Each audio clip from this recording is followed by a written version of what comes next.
الله فيك شخص عايش كل كأوان كويديني وها أي تهاي إن صون كيوكو ولو ما أنت من situation كي حالها لو تشرايا وحي تهاي دايرتي وحي كوكان جاريان سجال شر قارب سيدات كوكان جاريا عنصدا لعونيو ودمدن كشرتا مركا يعني صون كيوكو تشيبا شيخنا الفاضل. الحمد لله والصلاة والسلام على رسول الله. صونكو وحوكو واجبا وحوال بهورت الشروط بوليه شيئا شروط لهين ملحن هذا بس صونكو الشروط بوليه هاي عدة وكو واجبا ينا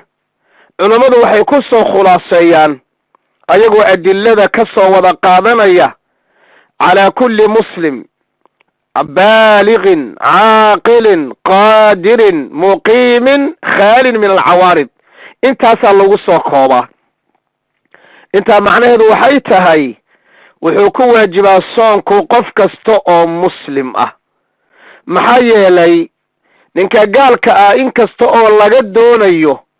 sharaa'icda islaamka inuu tadbiiqiyo laga doonayo maalinta qiyaamana la weydiin doono in kasta oo mas'ala khilaafi ay tahay haddana albaabkii hore kama soo gelin laa ilaaha ila allah muhammadur rasuulullah ma dhihin sidaa daraaddeed qofka soomaya waa inuu muslim yahay qodobka labaad waa inuu qaangaar yahayoo ilmaha yarka ah kaa baxayo qasab kuma aha ilmaha yarka ah qaangaar markaan leenahay wiilashu 3 bay ku qaangaadhaan dumarkuna 4 bay ku qaangaadhaan kutubta fiqigaana laga faa'iideysaa marka waa inay ku baraarugaan waalidiintu ilmahoodu ma qaangaadheen mise ma qaangaarin si kastaba ha noqotee ilmuhu waa inuu baaliq yahay yacni qofku waa inuu qaangaar yahay 15 waa meesha ugu dambaysa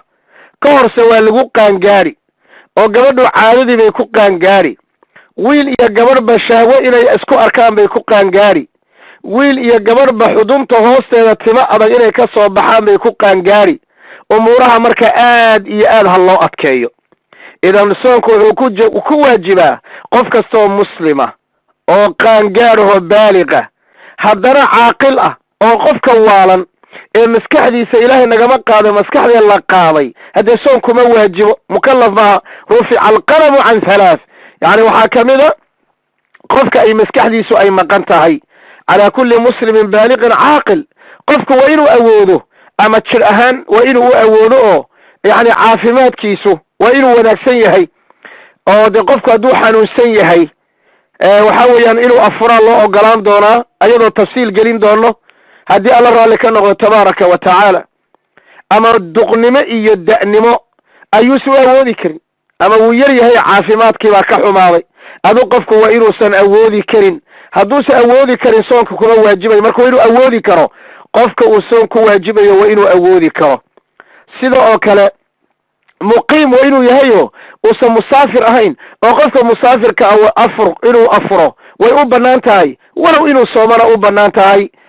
sida oo kale waa khaalin min alcawaarido gabadhu waa inaynan caado iyo dhiig dhalmo midna u fadhiine gabadhu waa inay daahir tahay soo duuduubo soon wuxuu ku waajibaa qof kasta oo muslim ah koow gaalkii baa kaa baxay qof kasta oo qaangaara waxaa kaa baxay ilmihii yarka ah